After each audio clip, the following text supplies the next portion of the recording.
Hi viewers, welcome to ಸುಷ್ಮಿ ಅಡುಗೆ ಮನೆ. ಎಲ್ಲರಿಗೂ ಗೌರಿ ಗಣೇಶ ಹಬ್ಬದ ಶುಭಾಶಯಗಳು. ಇವತ್ತು ನಾನು ಮಾಡ್ತಾ ಇರೋದು ಕರ್ಜಿಕಾಯಿ ಮತ್ತು ಮೋದಕ. ಬನ್ನಿ ಹೇಗೆ ಮಾಡೋದು ಅಂತ ನೋಡೋಣ. ಒಂದು ಪಾತ್ರೆ ತಗೊಂಡು ಅದಕ್ಕೆ 1 ಬಟ್ಲಷ್ಟು ಮೈದಾ ಹಿಟ್ಟು, 1/4 ಕಪ್ಪಷ್ಟು ಚಿರೋಟಿ ರವೆ, ಚಿಟಿಕೆ ಉಪ್ಪು, 2 ಸ್ಪೂನಷ್ಟು ತುಪ್ಪ ಹಾಕೊಂಡ್ರೆ ಸ್ವಲ್ಪ ಕ್ರಿಸ್ಪಿಯಾಗುತ್ತೆ, ಗರ್ಗರಿಯಾಗಿ ಚೆನ್ನಾಗಿರುತ್ತೆ. ಅದಕ್ಕೆ 2 ಸ್ಪೂನಷ್ಟು ತುಪ್ಪ ಹಾಕ್ಕೊಂಡಿದ್ದೀನಿ. ತುಪ್ಪ ಹಾಕ್ಕೊಂಡು ಅದನ್ನು ಎಲ್ಲನೂ ತುಪ್ಪ ಹಿಟ್ಟಿಗೆಲ್ಲ ಮಿಕ್ಸ್ ಆಗೋ ಥರ ಹಾಗೆ ಕಲಿಸ್ಕೊಳ್ಳೋಣ. ಇವಾಗ ಸ್ವಲ್ಪ ನೀರು ಹಾಕ್ಕೊಂಡು ಚಪಾತಿ ಹಿಟ್ಟದಕ್ಕೆ ಕಲಸಿಟ್ಕೊಂಡು 1-2 ಸ್ಪೂನಷ್ಟು ಎಣ್ಣೆ ಹಾಕಿ ಚೆನ್ನಾಗಿ ನಾದಿ ಪಕ್ಕಕ್ಕೆ ಇಟ್ಕೊಳ್ಳೋಣ. ಒಂದು ಪ್ಲೇಟ್ ಮುಚ್ಚಿ 10 ನಿಮಿಷ ಸೈಡ್ಗೆ ಇಟ್ಕೊಂಡ್ಬಿಡೋಣ. ಆಮೇಲೆ ಎಣ್ಣೆನ ಕಾಯಕ್ಕೆ ಇಟ್ಕೊಳ್ಳೋಣ. ಒಂದು ಬಾಣಲಿ ಇಟ್ಕೊಂಡು ಅದಕ್ಕೆ ಎಣ್ಣೆ ಹಾಕಿ ಕಾಯಕ್ಕೆ ಬಿಟ್ಬಿಡೋಣ. ಒಂದು ಬೌಲ್ ತಗೊಳ್ಳಿ. ಒಂದು ಬೌಲ್ಗೆ 1 ಬಟ್ಲಷ್ಟು ತುರಿದಿರೋ ಕೊಬ್ಬರಿ ತುರಿ, ಅರ್ಧ ಜಜ್ಜಿರೋ ಅಷ್ಟು ಕಡಲೆಪಪ್ಪು, 1/2 ಕಪ್ಪಷ್ಟು ದ್ರಾಕ್ಷಿ, ಗೋಡಂಬಿ, ಬಾದಾಮಿ, 2 ಸ್ಪೂನಷ್ಟು ಬಿಳಿ ಎಳ್ಳು, 3/4 ಬಟ್ಲು ಸಕ್ಕರೆ, 1-2 ಕುಟ್ಟಿರೋ ಏಲಕ್ಕಿ, 1/4 ಸ್ಪೂನಷ್ಟು ಗಸಗಸೆ ಎಲ್ಲ ಹಾಕ್ಕೊಂಡು ಮಿಕ್ಸ್ ಮಾಡ್ಕೊಳ್ಳೋಣ. ಇವಾಗ ನೋಡಿ 10 ನಿಮಿಷ ಆಗಿದೆ. ಇದು ಚೆನ್ನಾಗಿ ನೆಂದಿದೆ ಹಿಟ್ಟು, ನಾವು ಕಲಸಿಟ್ಕೊಂಡಿರೋದು.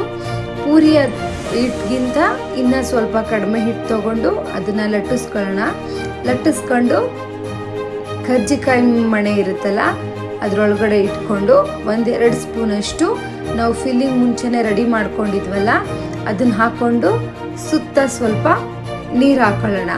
ಇದು ಬಿಟ್ಕೊಂಡ್ಬಿಟ್ರೆ ಎಣ್ಣೆ ಎಲ್ಲ ಕಪ್ಪಗಾಗ್ಬಿಡುತ್ತೆ, ಚೆನ್ನಾಗಿರೋದಿಲ್ಲ. ಹಾಗಾಗಿ ಚೆನ್ನಾಗಿ ಅಂಟ್ಕೊಳ್ಳಿ ಅಂತ ಸುತ್ತ ಸ್ವಲ್ಪ ನೀರು ಸವರ್ಕೊಂಡು ಈ ಥರ ಮೌಲ್ಡಲ್ಲಿ ಮಡ್ಚ್ಕೊಳ್ಳೋಣ. ಇವಾಗ ಎಕ್ಸ್ಟ್ರಾ ಇರೋದೆಲ್ಲನೂ ತೆಗೆದ್ಬಿಟ್ಟು ನೋಡಿ, ಇವಾಗ ಕರ್ಜಿಕಾಯಿ ಶೇಪಲ್ಲಿ ಬಂದಿದೆ. ಎಣ್ಣೆನ ಸಿಮ್ಮಲ್ಲೇ ಇಟ್ಕೊಳ್ಳೋಣ. ಜಾಸ್ತಿ ಹೈ ಫ್ಲೇಮ್ ಆದರೆ ಮೇಲ್ಗಡೆ ಕರ್ಗಾಗ್ಬಿಡುತ್ತೆ, ಒಳಗಡೆ ಬೆಂದಿರೋದಿಲ್ಲ. ಅದಕ್ಕೆ ಲೋ ಫ್ಲೇಮಲ್ಲೇ ಸಿಮ್ಮಲ್ಲಿ ಇಟ್ಕೊಂಡೆ ನಿಧಾನಕ್ಕೆ 2 ಸೈಡು ಬೇಯಿಸ್ಕೊಳ್ಳೋಣ.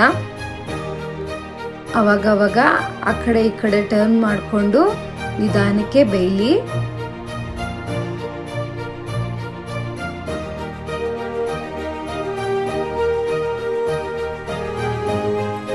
ನೋಡಿ, ಇವಾಗ ಗೋಲ್ಡನ್ ಬ್ರೌನ್ ಕಲರ್ ಬಂದಿದೆ.